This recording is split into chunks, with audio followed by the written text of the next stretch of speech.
तापमानात मोठी वाढ झाली। बदलापूरचं तापमान 42 अंशावर गेलं असून मुरबाडमध्ये 43.3 अंश सेल्सिअस तापमानाची नोंद झाली। यंदाच्या वर्षी मार्च महिन्यातच सूर्यनारायणाचा प्रकोप पाहायला मिळतोय।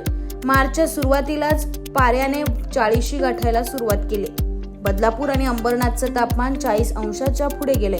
कल्याण, डोंबिवली, उल्हासनगर आणि कर्जत, पनवेलमध्येही हीच स्थिती आहे। येत्या काही दिवसात तापमान आणखी वाढेल असा अंदाज हवामान विभागानं वर्तवलाय।